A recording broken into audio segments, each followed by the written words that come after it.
दुसरीकडे चंद्रशेखर बावनकुळे बोलतायत सरकारमधून वालों ने हमसे झूठ बोलकर वोट लिए हैं।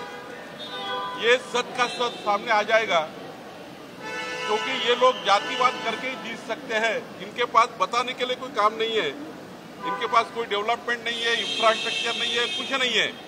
इनके पास केवल नैरेटिव सेट करना है। अब महाविकास आघाड़ी वाले क्यों नहीं बताते कि ईवीएम बराबर नहीं है? अब जीत गए तो ईवीएम बराबर है, मशीन बराबर है। हार जाते तो कहते मशीन बराबर नहीं थी। ये झूठी बातें करते हैं, झूठा बोलकर वोट लेते हैं, लेकिन जनता एक बार भ्रमित हो सकती है, बार बार भ्रमित नहीं हो सकती।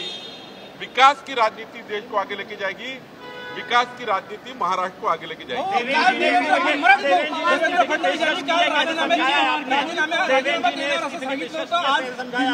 भेट घेणार आहे तुम्ही आणि फडणवीस, काय नेमकं होणार आहे, काय चर्चा झाली तुमची? आणि देवेंद्रजी व्यक्तीचा काही तोडगा निघाला? कालच मी याचं स्पष्टीकरण केलं आहे। देवेंद्रजींनी त्यांच्या भावना, शेवटी ते देवेंद्रजी राज्याचे नेते आहेत।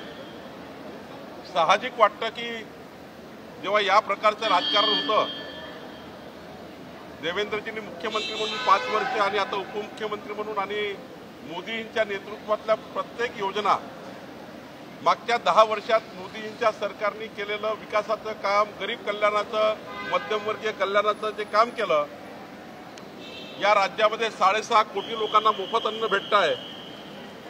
या राज्यामध्ये प्रत्येकाला घरकुल देण्याचं काम झालं। शेतकऱ्यांना त्या ठिकाणी मोठ्या प्रमाणावर केंद्र सरकारने कृषी सन्मान योजनेसारखी योजना दिली। युरियाला 10 लाख कोटी रुपयाची सबसिडी दिली। तरीही जनतेने काही क्षणापुरतं आमच्यापासून दूर जाऊन भ्रमित राजकारण, कास्टियमचं राजकारण, जातीवादाच्या राजकारणामध्ये जनतेने आमच्या विरुद्ध मतदान केलं। तर थोडं देवेंद्रजीला भावनात्मक पद्धतीने वाईटही वाटलं आणि त्यामुळं त्यांना वाटलं की खरं तर जबाबदारी स्वीकारली पाहिजे। त्यांनी जबाबदारी स्वीकारली, पण महाराष्ट्र भारतीय जनता पार्टीच्या कोर ग्रुपने त्यांना विनंती केली आहे। आमची विनंती ते मान्य करतील। देवेंद्रजी सरकारमध्ये राहूनही संघटनेचं पूर्ण काम करू शकतात। संघटना आम्ही सर्व त्या ठिकाणी आहोत। देवेंद्रजीला विनंती आहे आणि केंद्राने आम्ही विनंती केली आहे की देवेंद्रजीला सरकारमध्ये ठेवूनच या राज्याचं समोरचं भारतीय जनता पार्टीची संघटना आणि सरकारमधलं काम हे पुढे नेऊन एकदा हे भ्रमित जे राजकारण केलं आहे, कन्फ्युजनचं राजकारण या महाराष्ट्रात केलं आहे, जातीपातीचं राजकारण केलं आहे, यातनं पुन्हा महाराष्ट्र बाजूला होऊन विकासाच्या मागे महाराष्ट्र यावा याकरता आम्ही काम करणार आहोत।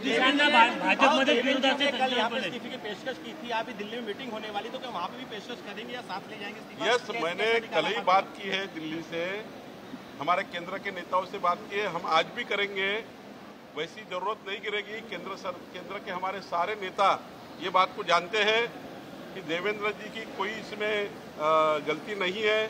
सारा आखिरी सामूहिक जवाबदारी होती है, हमारी सारे लोगों की सामूहिक जवाबदारी है, मेरी भी सब लोगों की जवाबदारी है कि हमने घर घर जाने के बाद, हम लोग सब तरफ जाने के बाद भी जात की राजनीति, कन्फ्यूजन की राजनीति, धर्म की राजनीति आड़ी आ गई।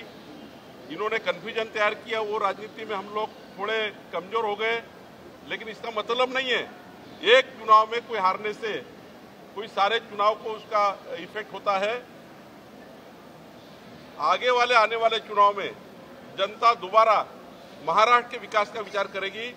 देश के प्रधानमंत्री मोदी जी के नेतृत्व में फिर एक बार महाराष्ट्र विकसित होगा। महाराष्ट्र में विकास की बात होगी, जात पात की बात लोग छोड़ देंगे। और जो ये इन्होंने एक महाराष्ट्र की जनता के ऊपर जिस प्रकार से इन्होंने महाविकास आघाड़ी ने अलग अलग बातें बनाकर मुस्लिम समाज को डराया, हमारे बौद्ध समाज को डराया संविधान बदलने के नाम पे, आदिवासी समाज को डराया आकर कि समान नागरिक कायदा से आदिवासी के हक जाने वाले हैं। ये जो डराने की बात की है महाविकास आघाड़ी ने, डर की राजनीति तैयार की है, फियर की राजनीति तैयार की है, इसमें से महाराष्ट्र बाहर निकलेगा। और फिर एक बार महायुति, एकनाथ शिंदे जी है, हमारे अजित पवार जी है, देवेंद्र जी है, इन सबके नेतृत्व में फिर एक बार मोदी जी सरकार आने के बाद फिर एक बार महाराष्ट्र मोदी शहांना भाजपमध्ये विरोध आहे मोदी शहांना भाजपमध्ये विरोध आहे असं संजय राऊत के बाद में अजित पवार ने कुछ विधायक मोदी जी के नेतृत्व में एनडीए चुन के आया है। पूरे देश को मालूम है, पूरे देश में 200 रैलियां मोदी जी ने की। मोदी जी ने 10 साल इस देश के विकसित भारत के लिए काम किया और कोई ऐसी बात नहीं है। संजय राउत ये कंफ्यूजन तैयार करके महाराष्ट्र की राजनीति उन्होंने की है। ये कंफ्यूजन तैयार करने वाले लोग हैं। हमारी पार्टी पूरी ताकत से मजबूत है, मोदी जी के साथ खड़ी है। पूरा हमारा एनडीए का मोदी जी के साथ आपने देखा है खड़ा है।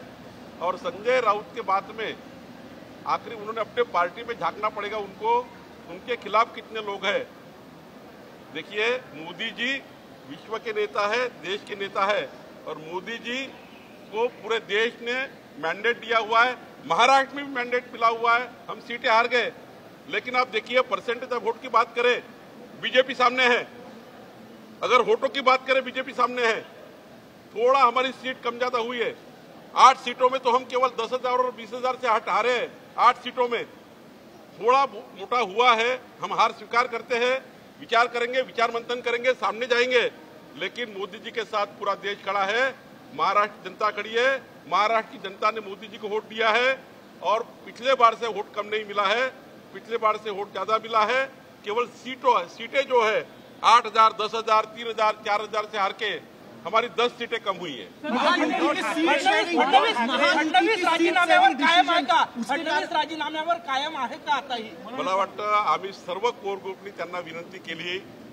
राज्याच्या बूथ पासूनच्या आमदारापर्यंत, खासदारापासून सर्व कार्यकर्त्यांनी त्यांना विनंती केली आहे की राज्याचे नेते म्हणून फडणवीस साहेबांनी त्या ठिकाणी काम करावं। राज्याचे नेते ते आहेत, त्यांची भावना एवढीच होती की संघटनेमध्ये अजून एकदा मी आणि त्यांनी दोघांनी काम करून पुन्हा एकदा जे कन्फ्युजनचं जातीवादाचं राजकारण जे तयार केलं आहे, जात पात काढून आम्हा लोकांना त्या ठिकाणी एका कटघळ्यामध्ये आणण्याचा प्रयत्न केला आहे।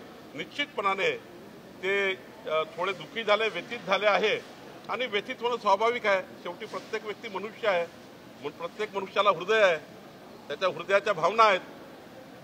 शेवटी काही आम्ही दगडाचे माणसं नाही आहोत, हाडा माणसाचे माणसं आहोत आणि त्यामुळं त्यांना ज्या पद्धतीने क्रिटिसाइज करण्यात येतं, त्यांना ज्या पद्धतीने छळण्यात येतं, शेवटी माणसाला एक दिवस वाटतं की या पद्धतीचं छळणे काही योग्य नाही आणि त्यामुळे थोड्या भावना दुखलेल्या आहेत। पण आमच्या भारतीय जनता पार्टीच्या सर्व कार्यकर्त्यांनी त्यांना गळ घातलेली आहे की त्यांनी कुठेही या पद्धतीचे निर्णय करू नये असे आम्ही गळ घातले।